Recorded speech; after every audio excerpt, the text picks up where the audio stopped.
नमस्कार, मैं हूं विकास कुमार और द एक्सप्लेनर में आपका एक बार फिर से स्वागत है। आज हम बात करने वाले हैं महाराष्ट्र चुनाव की।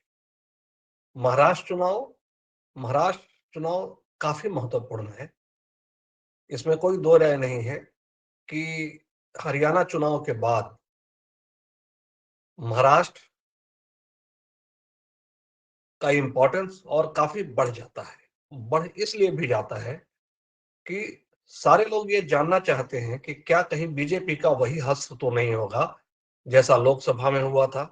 लोकसभा में भाजपा और उसकी सहयोगी शिवसेना और अजित पवार के गठबंधन को महाविकास अघाड़ी, जिसमें शरद पवार की एनसीपी, कांग्रेस और उद्धव की शिवसेना शामिल है, उसने काफी अच्छा परफॉर्मेंस किया और महायुति को नाको चने चबवा दिए और एक तरह से महाराष्ट्र में बाजी मार ली। इससे सबसे बड़ा खामियाजा ये हुआ कि जो भाजपा की जो ओवरऑल जो टैली थी लोकसभा में, वो काफी गिर गई और इससे सरकार की स्थिरता पर भी सवाल खड़े हुए। और सवाल इसलिए भी उठने लगे, सवाल मोदी की काबिलियत पे उठने लगे, क्योंकि मोदी को चुनाव जीतने की गारंटी माना जाता है और मोदी को एक अनस्टॉपेबल लीडर के रूप में प्रोजेक्ट किया जाता रहा है। तो महाराष्ट्र और उत्तर प्रदेश, इन दोनों के चुनाव परिणामों ने भाजपा को बैकफुट पर ढकेल दिया और ब्रांड मोदी को काफी क्षति भी हुई। उसके बाद ये लगभग ऐसा मौका है जब भाजपा और जो महाविकास अघाड़ी है और जो महायुति है, वो दोनों ही एक दूसरे के सामने सिर्फ 4-5 महीने के अंतर के बाद चुनाव के मैदान में ताल ठोकते सामने नजर आ रहे हैं।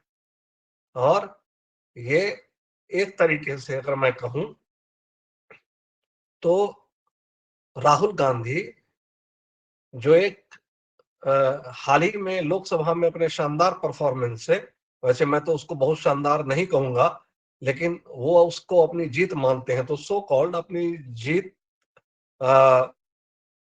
को फिर से उस प्रदर्शन को दोहराने का दबाव रहेगा, खासकर हरियाणा में जब उनके पार्टी की बिल्कुल निराशाजनक हार हुई। तो मैं आपको बता दूं कि मैं अ, अभी महाराष्ट्र इलेक्शन को काफी हद तक ट्रैक कर रहा हूं और मेरी वहां पर जो कई पत्रकार हैं और कई जो मेरे जानने वाले लोग हैं जो अलग अलग राज्यों में रहते हैं, और खास तौर पे जो वहाँ के जो वर्नाकुलर मीडियम्स के जो पत्रकार हैं, उनसे भी मेरी बात हो रही है और थोड़ा मैं डेटा क्रंचिंग भी कर रहा था। तो मेरा कुल जो मकसद था, मेरा मकसद यही था कि आखिर भाजपा का परफॉर्मेंस आने वाले टाइम में इस चुनाव में कैसा होगा।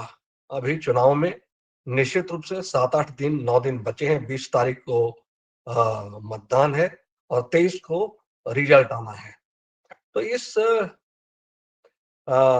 अगले 8-9 दिनों में जो जमीन पर जो हालात हैं वो काफी बदलेंगे। और ऐसा नहीं है, इसके लिए जो महाविकास अघाड़ी है और जो महायुति है, दोनों ही गठबंधन के नेता अपनी अपना पूरा जोर लगा रहे हैं।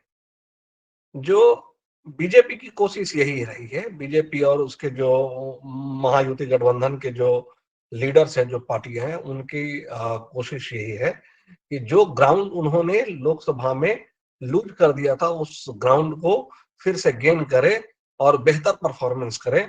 वही महाविकास अघाड़ी के सामने हरियाणा चुनाव के बाद एक बार फिर से जीत कर मोदी का एक क्रेडिबल ऑल्टरनेटिव साबित करने की पूरी कोशिश में लगी है। और खास तौर पे हरियाणा चुनाव के बाद जो राहुल गांधी ने एक गुडविल और एक जो विश्वसनीयता अर्जित की थी, उसको जो झटका लगा हरियाणा चुनाव से, उसको फिर से रिगेन करके अपने आप को मोदी के कंपैरिजन में एक जो सर्वमान्य जो नेता है स्थापित करने की पूरी कोशिश कर रहे हैं।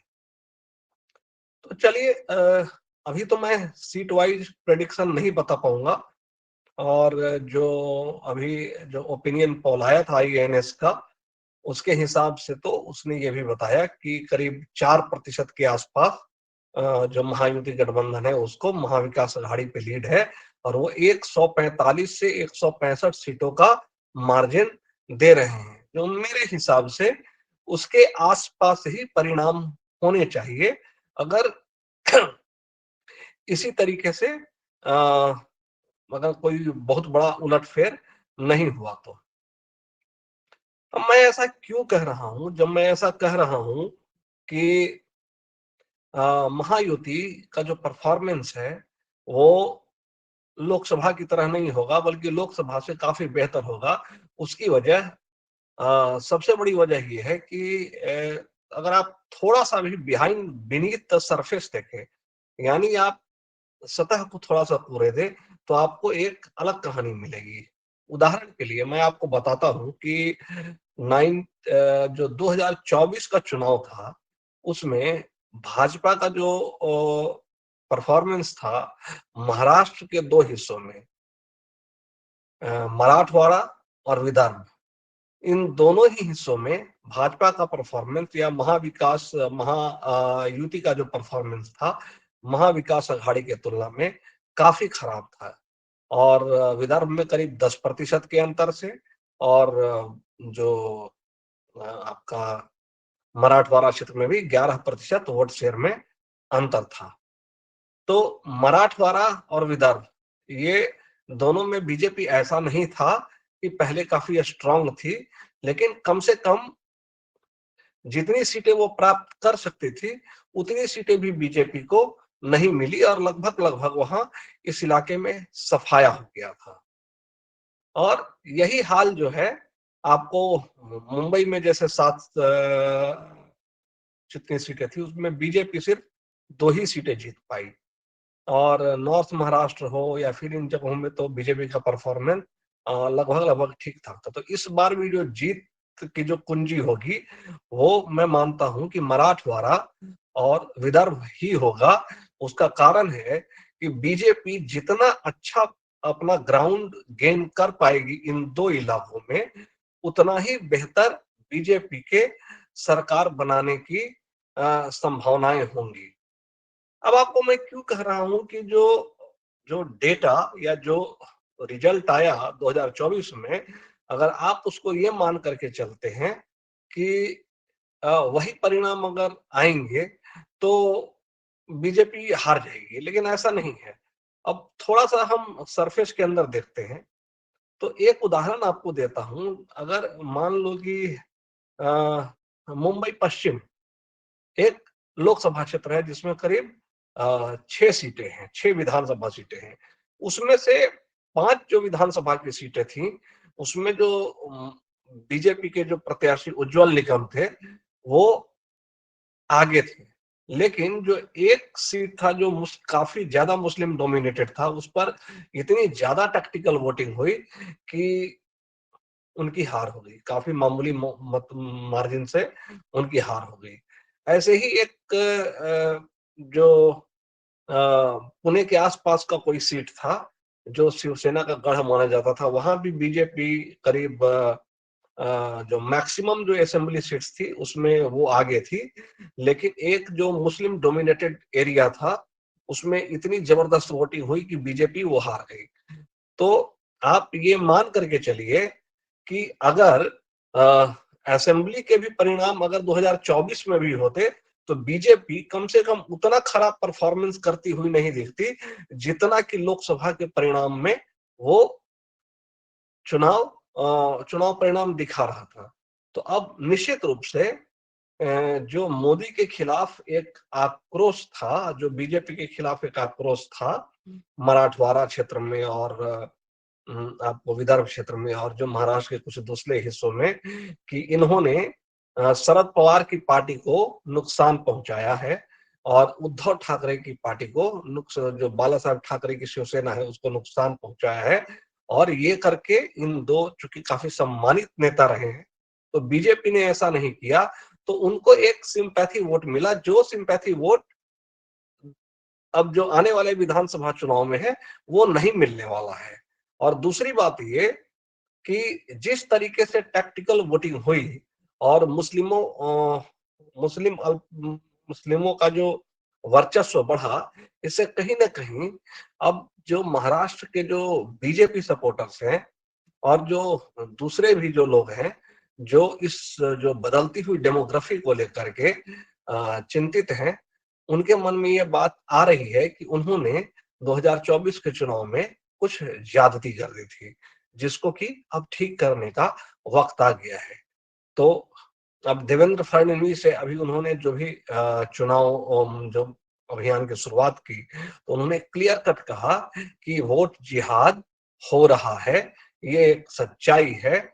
और जो अ, जो सहयोगी पार्टी शिंदे की शिवसेना एक नाथ शिंदे ने भी बाकायदा एक सीट का नाम लेकर के बताया कि वहां पर शिंदे की शिवसेना प्रत्याशी को 4-5 वोट मिले, वहीं पर जो उद्धव की पार्टी के जो प्रत्याशी था उसको 500 से 600 उस बूथ पर वोट मिले। तो इससे मार्जिन इतना ज्यादा बड़ा हो गया कि बाकी असेंबलीज में अच्छा परफॉर्मेंस करने के बाद भी वो हार गए। तो कहीं ना कहीं एक जो एंटी पोलराइजेशन करने की जो बीजेपी की नीति रही, जो नीति है, वो जो चुनावी कैंपेन है वो सफल होती दिख रही है। पहली बात तो ये। दूसरी बात एक ये भी है कि महाराष्ट्र एक ऐसी धरती रही है, दक्कन, जहां पर भक्ति आंदोलन का बड़ा प्रभाव रहा है। और भक्ति आंदोलन कई वजहों से बहुत पॉपुलर हुआ, क्योंकि मुगल काल में दक्कन था, दक्कन एक ऐसा दीवार बना हुआ था जिसकी वजह से वहां पर जो मुगल है कभी भी सफल नहीं हो पाए। जो औरंगजेब था, औरंगजेब आपको थोड़ा सा विषयांतर लगेगा, औरंगजेब ने अपने 27 साल डेक्कन के आसपास ही कैंप किए हुए रहा ताकि मुगलों को दक्कन को फतह किया जा सके। लेकिन इसी हुक में, इसी आस के साथ उसकी मृत्यु हो गई। और उसके पश्चात हालात ये हुए कि मुगल साम्राज्य का इतना ज्यादा जो राजकोष था, जो उसकी वित्तीय स्थिति इतनी खराब हो गई कि मुगल पूरी तरह से दक्कन क्या पूरे भारत पर से अपना नियंत्रण खो बैठे। और वो जो दिल्ली का जो मुगल सुल्तान था, वो मराठों को चौथ और सरदेशमुखी भी देने लगा। तो चलिए हम ये तो इतिहास की बात हो गई, लेकिन उसका जिक्र मैंने इसलिए किया कि एक तरह से जो वही जो फीलिंग थी, जो जो वोट जिहाद जो जिसको संज्ञा दी गई, उस वोट जिहाद के खिलाफ जो धर्म युद्ध का नारा दिया है, उसके पीछे मंशा यही है कि जो समर्थ गुरु रामदास जो शिवाजी के गुरु थे, और तो उसी माहौल को एक बार फिर से जीवित किया जाए। इसके अलावा महाराष्ट्र में इस बार आरएसएस ने भी पूरी कमर कस ली है, क्योंकि हरियाणा में भी हमने उनका इम्पैक्ट देखा कि जो 16,000 17,000 जो माइक्रो लेवल की जो सफाई की, तो उसका क्या इम्पैक्ट हुआ। और फिर महाराष्ट्र तो उसका गढ़ है और वो पूरी तरह से चाक चौबंद है। और अंदर खाने से बैक एंड में काफी ज्यादा काम चल भी रहा है। तो संघ ने इसका पूरा संकेत भी दे दिया है कि वो घर घर जाएगी और सजग रहो का नारा देगी। उसके अलावा अ, जो साधु संत हैं, उन्होंने भी मोर्चा खोला हुआ है, वो भी खुलकर मैदान में उतर गए हैं। क्योंकि जो अपोजिशन पार्टी है उसमें 180 से ज्यादा एनजीओ पूरी तरह से कांग्रेस और मुस्लिमों के समर्थन में खड़े हुए हैं। और महाविकास अघाड़ी ने जो उलेमा काउंसिल है वहां की, जो उसकी जो 17 मांगे हैं, उन 17 मांगों में लगभग सारे मांगों को बिना शर्त मानने का बोला है कि वो मान लेंगे। उसमें वक्फ बोर्ड को 1,000 करोड़ रुपए डोनेट करने, पुलिस में मुस्लिमों को शामिल करने, और भी कई सारी इसी तरह की कंप्लीटली मुस्लिम परस्त मांगे हैं। तो इसका भी बड़ा खराब मैसेज जो है हिंदू वोटर्स में गया है। तो आज के तारीख में स्थिति ये है कि महाविकास अघाड़ी को जो महाराष्ट्र की जनता है वो पूरी तरह से एक मुस्लिम परस्त पार्टी के रूप में देख रही है। तो अभी तो फिलहाल इसी तरह का सिचुएशन है और जैसे जैसे मुझे और जानकारी मिलेगी और मैं ज्यादा मेरे पास थोड़ा इंफॉर्मेशन डेटा और इनपुट्स और आएंगे तो मैं आपको लगातार इसके बारे में अपडेट करता रहूंगा। कुल मिला जुला करके चुनाव के 8 दिन पहले तक महायुति एडवांटेज है। तो इसी के साथ हम आपसे विदा लेते हैं और अगर आपने हमारा चैनल अभी तक सब्सक्राइब नहीं किया है तो सब्सक्राइब कर लीजिए और बेल आइकॉन जरूर दबा दीजिए, क्योंकि ताकि हमारे वीडियोज का नोटिफिकेशन है आपको मिल जाए और सजग रहें, सतर्क रहें और अपने वोट अवश्य दें।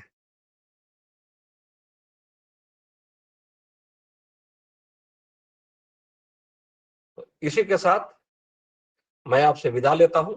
अगर आपने हमारा चैनल अभी तक सब्सक्राइब नहीं किया है तो कृपया सब्सक्राइब कर लीजिए और बेल आइकॉन जरूर दबा लीजिए। नमस्कार।